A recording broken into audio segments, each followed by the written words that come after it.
আসসালামু আলাইকুম। আশা করি তোমরা সবাই ভালো আছো। হিসাব বিজ্ঞান প্রথম পত্রের সবচেয়ে সহজ অথচ কনফিউজিং একটা টপিক হলো লেনদেন শনাক্ত করে হিসাব সমীকরণে তার প্রভাব ব্যাখ্যা করা। আজ আমরা রাফি এন্টারপ্রাইজের একটি অঙ্কের মাধ্যমে এই কনসেপ্টটা একদম পানির মতো পরিষ্কার করে ফেলবো। মনোযোগ দাও, কারণ এখান থেকে 2 থেকে 4 নম্বর তুমি নিশ্চিত কমন পাচ্ছ। স্ক্রিনে দেখো, রাফি এন্টারপ্রাইজের জানুয়ারি মাসের কিছু ঘটনা দেওয়া আছে। মনে রাখবে, ব্যবসা যা ঘটে তার সব কিন্তু লেনদেন নয়। লেনদেন হতে হলে আর্থিক অবস্থার পরিবর্তন হতে হবে। জানুয়ারি মাসের 1 তারিখ 6 লক্ষ টাকা নিয়ে মালিক ব্যবসা শুরু করলো। এটা অবশ্যই একটা লেনদেন হবে, কারণ ব্যবসা নগদ টাকা এসেছে। এইভাবেই চলো দেখি পরীক্ষার খাতায় আমরা কিভাবে এটাকে প্রেজেন্ট করব এবং আমাদের লজিকটা কিভাবে হবে। আমাদের মূল অস্ত্র হচ্ছে এ ইকুয়াল টু এল প্লাস ওই, অর্থাৎ assets equal to liabilities plus owners equity. তাহলে 1 তারিখে মূলধন আনয়ন করছে, তাহলে 1 তারিখে মূলধন যেটা আনয়ন করছে সেটা লেনদেন ছিল। এখানে নগদ টাকা আসায় এ সম্পদ বৃদ্ধি পেয়েছে এবং মালিকের মূলধন হওয়ায় ওই মালিকানা সত্ত্ব বৃদ্ধি পেয়েছে। 4 তারিখ, এটা খুবই ইন্টারেস্টিং, কারণ ব্যাংকে 60,000 টাকা দিয়ে একটি হিসাব খোলা হলো। এটি কি হবে? নগদ টাকা কমলো আবার ব্যাংকে ব্যালেন্স বাড়লো, অর্থাৎ এই উপাদানটি হ্রাস পেয়েছে আবার বৃদ্ধি উভয়ই ঘটেছে। এটি সম্পদের অভ্যন্তরীণ পরিবর্তন। এবার 6 নম্বরটা দেখবো। ধারে পণ্য ক্রয় 30,000 টাকা, ধারে কিনলে পাওনাদার বাড়ে, তাই দায় বৃদ্ধি পেয়েছে এবং ক্রয় একটি খরচ হওয়ায় মালিকানা সত্ত্ব হ্রাস পেয়েছে। এবার জানুয়ারি মাসের 8 তারিখ, নগদে পণ্য বিক্রয় 50,000 টাকা, বিক্রয় মানে আয়, আর আয় হলে কি হবে? ওই বাড়বে এবং নগদ টাকা আসায় এ বৃদ্ধি পাবে। ঠিক আছে। এবার 11 তারিখ, ব্যক্তিগত প্রয়োজনে ব্যাংক থেকে ঋণ গ্রহণ। এখানে আমরা সরাসরি লিখবো হচ্ছে লেনদেন নয়, কারণ সমীকরণে কোনো উপাদানের প্রভাব পড়ে নাই। 13 তারিখেও একই ঘটনা ঘটেছে, 10,000 টাকার আসবাবপত্র ক্রয়ের ফরমাস প্রদান করা হয়েছে। শিক্ষার্থীরা এখানে একটু খেয়াল করবা, ব্যক্তিগত প্রয়োজনের ঋণ এবং 13 তারিখে যে 10,000 টাকা আসবাবপত্র ক্রয়ের ফরমাইশ প্রদান বা অর্ডার করা, এই দুইটা ঘটনায় কিন্তু ব্যবসায়িক তহবিলের কোনো পরিবর্তন হয়নি। ব্যক্তিগত লোন মালিকের নিজের দায়, আর অর্ডার দিলে এখানে কোনো টাকা খরচ হয়নি, তাই এই দুটোই লেনদেন হবে না। তাই এখানেও আমি সরাসরি লিখবো লেনদেন নয়, কারণ সমীকরণের কোনো উপাদানেই প্রভাব পড়েনি। এবার আমরা দেখবো 25 তারিখেরটা, পাওনাদারকে পরিশোধ। টাকা পকেট থেকে চলে গেল, তাই এ হ্রাস পেল এবং যার কাছে ঋণী ছিলাম সেই পাওনাদারও কমে গেল, তাই কি হয়ে গেছে? এলো হ্রাস পেয়ে গেল। সবশেষে একটা গোপন ট্রিক শিখিয়ে দেই। যখনই দেখবে কোনো ঘটনায় খরচ হচ্ছে তখন চোখ বন্ধ করে ওই কমিয়ে দিবে, আর যখন দেখবে কোনো আয় হচ্ছে তখন ওই বাড়িয়ে দিবে। এই একটি ছোট জিনিস মনে রাখলে তোমাদের অঙ্কে আর কখনো ভুল হবে না। আজকের এই আলোচনার উপর তোমাদের কারো কোনো প্রশ্ন আছে কিনা? যদি না থাকে তাহলে তোমরা ঝটপট খাতা বের করো। পরের স্লাইডে আমি তোমাদের একটি প্র্যাকটিস প্রবলেম দিচ্ছি, যে এখনই তোমরা সমাধান করবে। সুপ্রিয় শিক্ষার্থীরা, আজ আমরা সিলেট বোর্ড 2019-এর একটি গুরুত্বপূর্ণ সৃজনশীল প্রশ্ন সমাধান করব। এই অঙ্কটি কেন স্পেশাল? কারণ এখানে 1 তারিখে পণ্য দ্রব্য নিয়ে ব্যবসা শুরুর বিষয়টি আছে, যা অনেকেই ভুল করে মজুদ পণ্য লিখে ফেলে। আবার কিছু বকেয়া খরচের বিষয়ও আছে। তো চলো ধাপে ধাপে সমাধান করি। আমরা সরাসরি আমাদের ক নাম্বার প্রশ্নতে চলে যাচ্ছি। তো ওখানে প্রশ্নের মধ্যে বলে দেওয়া আছে, জুন মাসের শেষে মোট প্রদেয় হিসাবের পরিমাণ নির্ণয় করো।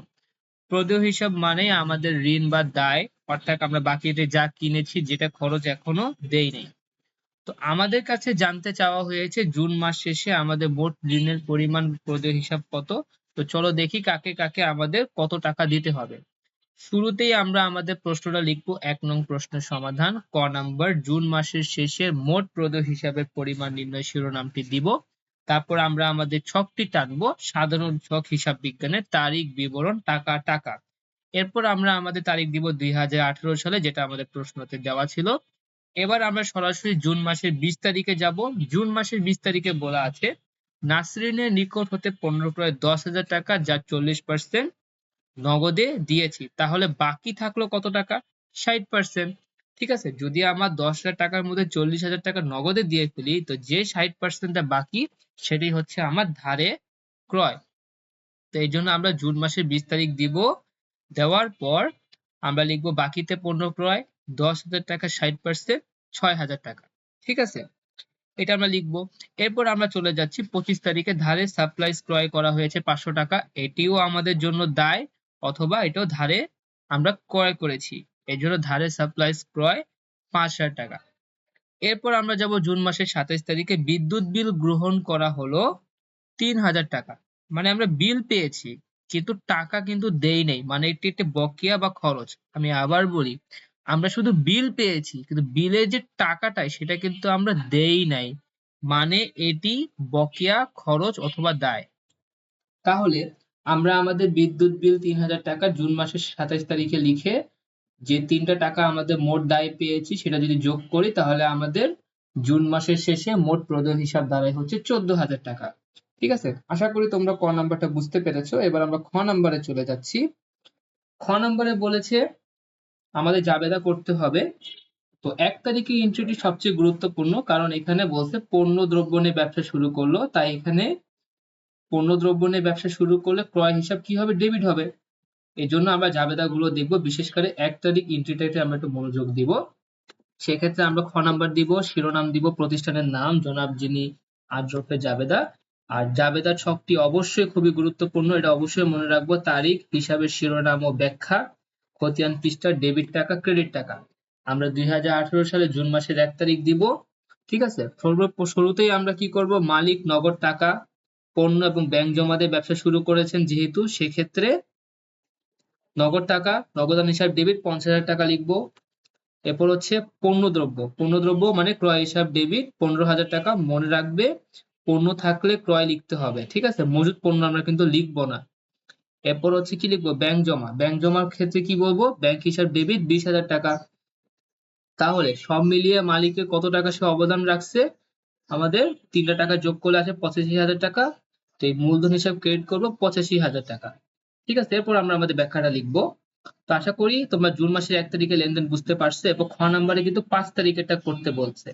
তো 5 তারিখে ছিল এরশাদের নিকট পণ্য ক্রয় 20,000 টাকা, যার 60% হচ্ছে নগদে। যদি আমার 60% নগদে হয় তো বাকি যে 40% যেটা আমরা মানে বলে দেওয়া নেই সেটা কি হবে, ধারে হবে। তাহলে শুরুতে আমরা জুন মাসের 5 তারিখে যে নগদ টাকা, নগদান হিসাব ডেবিট, মানে 20,000 টাকার মানে 20,000 টাকার 60%, 20,000 টাকা 60% হচ্ছে তোমার 12,000 টাকা। যে টাকাটা নগদে পেলাম সেটা আগে লিখবো 12,000 টাকা। তো বাকি টাকা আমরা কত টাকা পাবো, 8,000 টাকা পাবো। তো 8,000 টাকাটি কি প্রাপ্য হিসাব এরশাদের, সেটা আমরা ডেবিট করবো 8,000 টাকা।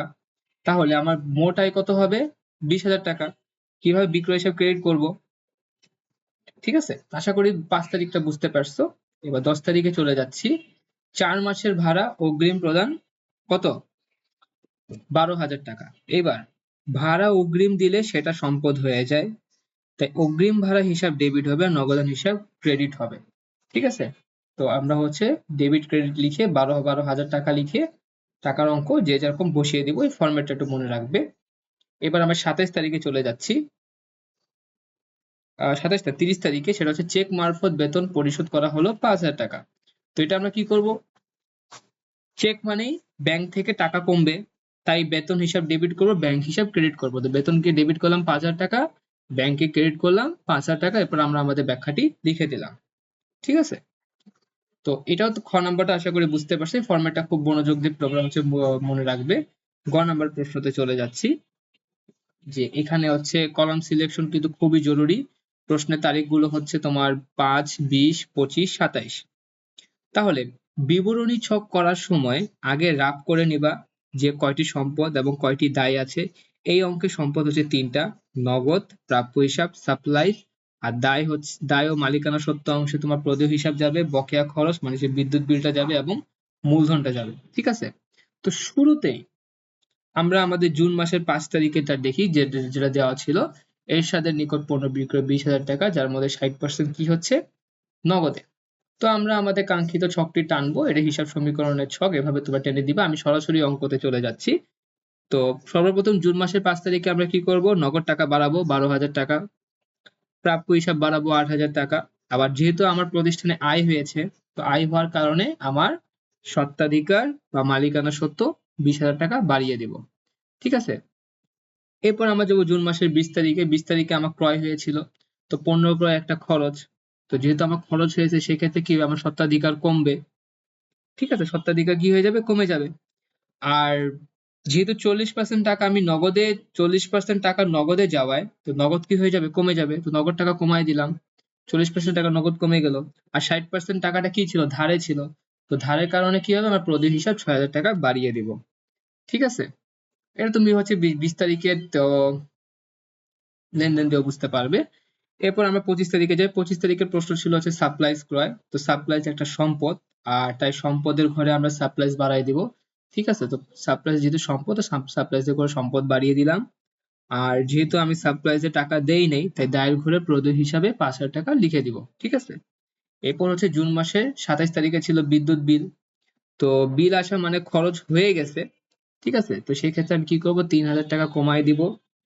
কিন্তু বিল তো আসছে ঠিক আছে, কিন্তু বিলের টাকা তো আমি দেইনি। তো যেহেতু বিলের টাকা দেই নাই, তাই এটা আমার জন্য কি প্রদেয় বিদ্যুৎ বিল বা বকেয়া খরচ নামে হিসাবটা হবে। তো সেক্ষেত্রে আমি কি করব, 3,000 টাকা প্রদেয় বিদ্যুৎ বিল নামে দায়টা বাড়িয়ে দিব। সবশেষে একটা ট্রিক মনে রাখবে, যদি প্রশ্নে দেখো বিল গ্রহণ করা হলো, যেমন এই অঙ্কে 27 তারিখে বুঝায় বলে দেওয়া আছে, তাহলে এটা বুঝতে হবে তোমার জন্য এটা একটা বকেয়া খরচ, মানে খরচ হয়েছে কিন্তু টাকা দেওয়া হয়নি। এর ফলে একদিক দিয়ে দায় বেড়ে যাবে, অপর দিকে তোমার কি হবে, মালিকানা সত্ত্ব কমে যাবে। তো আশা রাখতেছি যে তোমরা হচ্ছে সিলেট বোর্ড 2019 সালের প্রশ্নটি ভালোভাবে বুঝতে পেরেছো। তো সব টাকা আসলে আমরা করবো কি, যে উদ্বৃত্ত বা সর্বশেষ ব্যালেন্স গুলা লিখে ফেলার পর আমাদের সম্পদ পাশে 21,000 টাকা হয় এবং দায় ও মালিকানা সত্ত্বের পার 21,000 টাকা। তো দুই পাশে অবশ্যই সমাপ্তি রেখা বা ডবল ক্রস দিয়ে বন্ধ করে আমরা আমাদের অঙ্কটি কি করে দিব, সমাপ্ত করে দিব।